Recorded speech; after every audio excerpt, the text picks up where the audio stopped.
Mr. Madison News here. Who's really running your healthcare? Let me ask you something most people don't think about when they're booking an appointment. When you walk into a healthcare system like GHC, you think you're just a patient, but technically, you might also be a part of something bigger, a member. And that word, it actually means something. At least it's supposed to. We actually have 3 medical professionals on scene today. My name's Katie Cloud. I'm a medical assistant at Group Health Cooperative at the Capital Clinic. My name is Deborah Williams. I'm one of the internal medicine doctors at Group Health. I also work at the Capital Clinic, and I've been there for over 20 years. And I'm Nisha Rajagopalan.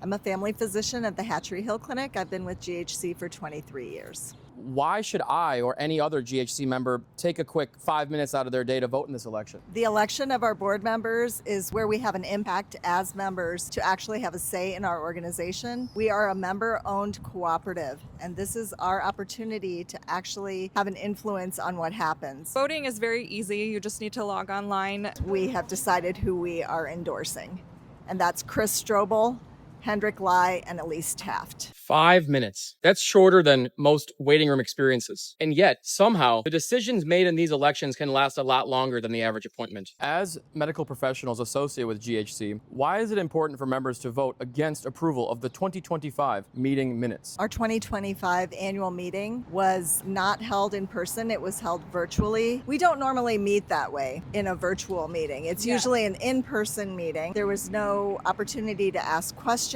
or interact. It was very uncomfortable not to be able to have dialogue back and forth with our board. The main way that we can show our disapproval of what happened is by voting no, that we do not actually approve those meeting minutes. It wasn't a meeting that any of us felt like represented us or our opinions. Our board has recently changed the bylaws in closed session, which basically stripped members of some of their rights in the way that our organization is run. And that goes against the principles of our member-owned cooperative that was started by founding members 50 years ago. I know, voting against meeting minutes sounds like something only accountants and insomniacs argue about. But in governance terms, minutes aren't just notes. They're memories. They're recorded. They become official history of decisions made on your behalf, GHC members. So to the doctors, and honestly to the system, let's be real. Nobody's asking for perfection. Members just want something that's honestly pretty simple. Transparency that doesn't require a decoder ring. Decisions that don't feel like they happened in a different room. And a system that still remembers who it's supposed to serve. If you're a GHC member watching this is not about politics. It's about participation. Because 5 minutes of voting is small, but the impact of not participating, that lasts a lot longer. This is Mr. Madison News, reporting from where healthcare meets accountability.